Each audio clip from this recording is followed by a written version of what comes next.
William, my immediate family and I are estranged. What if you feel like you have messed up in expressing love so much throughout your life, not knowing how to give or receive love, not showing, guiding your children? Shouldn't I feel responsible? Isn't that my fault? How can I give and receive love, no matter what it looks like? Is there any advice or exercise you can assist me with for healing these emotions? How can I assist my family in the here and now?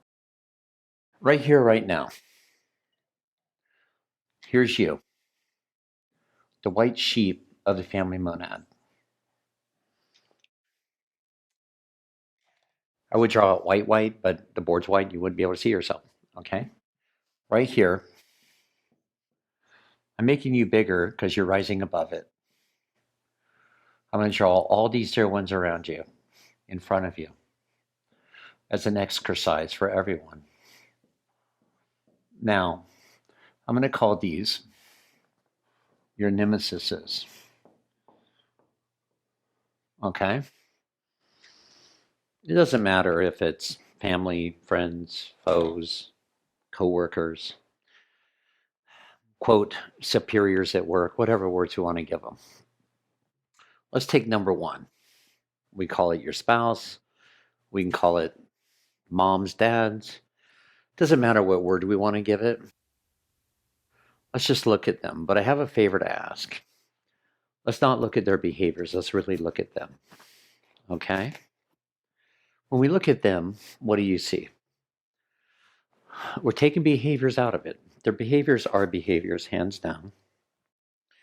But when we take the behaviors out of it, it's right there with impossible to judge them. Except if you want to jump there to judge their physical, blah, blah, blah. Why would you want to go that? To go there, it's just a body. So let's take number one, number two, number three, four, five, etc. So right now, it's not about behaviors. It's about who they are. Okay? So number one, we can let our eyes go out of focus, or we just look right there. What do you see? Let's look right here, right through their heart level. What do you see? Let's start looking at them and through them. Now, we have to take an important thing very literal. We have to take you out of it. As powerful as you are, as powerful as all of you are, as powerful as I am, I do not have the power to mold you a certain way. You do not have the power to mold anyone a certain way. This is Creator incarnate here. I do not have the power to mess you up. You do not have a power to mess them up. You do not have the power to make them a failure or a success. No one has that power. Only they do, as Creator incarnate. You cannot make them succeed and take credit for it.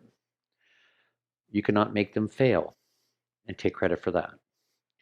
So let's all take ourselves off the cross and honor it for what it is.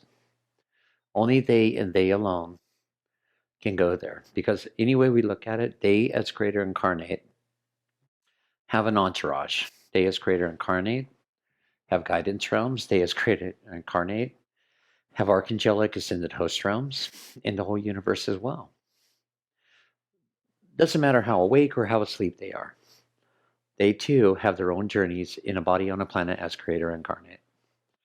So I say take ourselves off the cross, which means taking blame or responsibility for their journeys. There's things we may be able to do differently, maybe even better. We may be able to let them know how much we love them.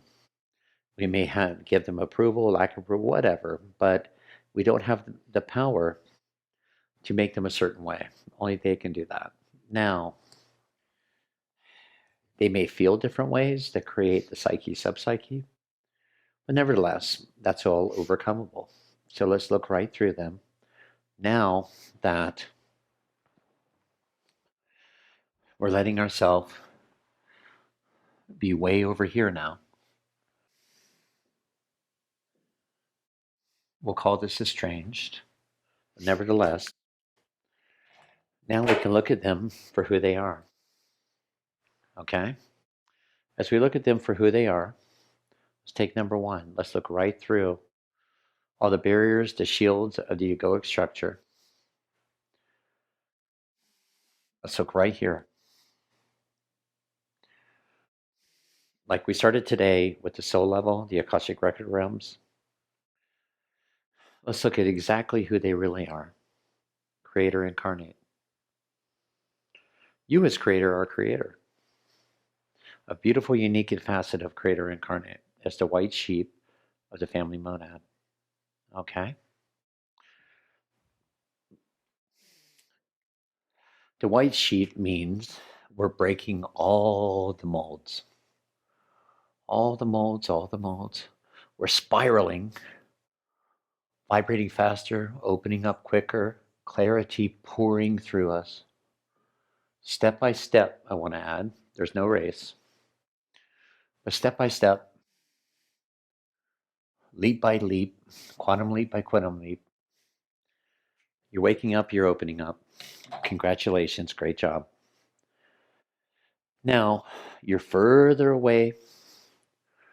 You're estranged from the strange.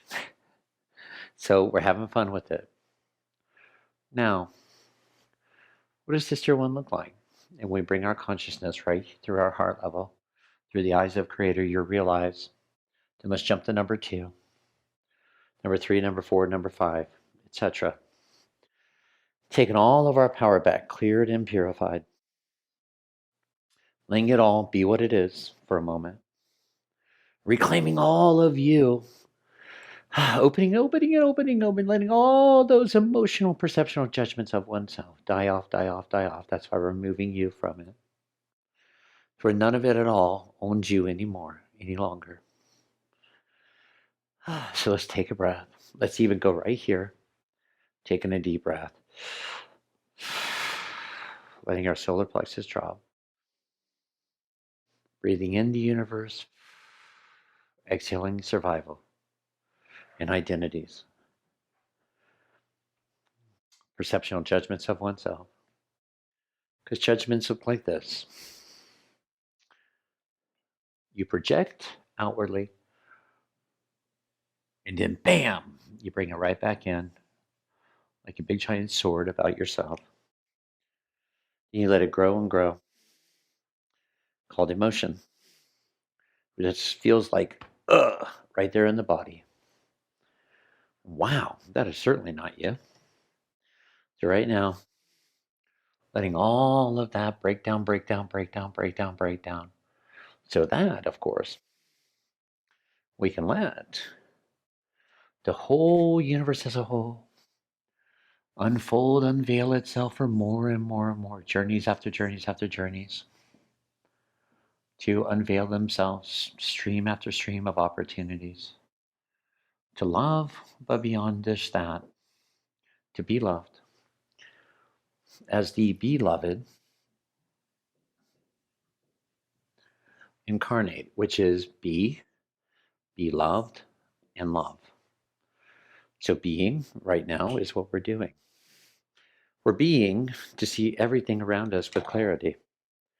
Then we're being loved, which is be loved, which is letting ourselves be embraced, surrounded, held in high esteem. Then there's be loved or be love, which is all is well. Higher levels, creator levels, manifest levels, entourage, come on in, which we're surrendering our walls, our shields, our swords, and letting the whole universe take command of our soul, our life, our work, our wealth, our mind, our body, our world. For now, we need not carry anything. We get to enjoy everything. So now we get to be loved as the beloved incarnate. The beloved is how the whole universe sees you, with such purity, such divinity, to where you cannot make a mistake. Mistake is man-made, which is based in judgment about oneself. The universe does not see you as a self. It sees you as this right here. It's such a beautiful facet of such beautiful divinity. Let's all skip the word energy for a minute. Let's look at this for what it is. A beautiful crystalline structure of a beautiful marriage. We make that black. A beautiful marriage of your physical level, which is the apex pointing up, and your higher levels, which is the apex coming down. Marriage of your lower and your higher. Your higher is moving downwardly to pick up your lower, to where now you're totally completely caressed and embraced as the beloved incarnate. And then we're all singing, "Don't worry, be happy," because now you're not containable, you're not confinable. You're not even bruisable in a body on a planet. You're carryable. You're lovable. Being lovable doesn't come from the head. Being lovable comes because it's who you are. The only thing we're doing now is setting all these old archaic memories that have told you from all of the outside world. It's giving you all these reasons why you're not lovable. I want them to prove it. I want the world to prove it. That you, as a beloved incarnate, are not lovable. You're not desirable. You're not embraceable. The reality and the truth is that no one on this planet can prove that to you. The rest are just action, words, and deeds, but it does not take away for 1 millisecond this right here. This is still who you are, regardless. Until you start, like we had a moment ago, projecting a judgment, letting it come right back in as a sword and a shield. Letting yourself become smaller than who you are rather than you're actually enormous. And then letting all these streams of events start to occur for you, unfolding and unfolding, to show you how lovable you really are, how embraced you really are. And then the emanation for yourself that grows and grows and grows and grows and grows, unanimously, divinely, exquisitely, because it is your natural birthright.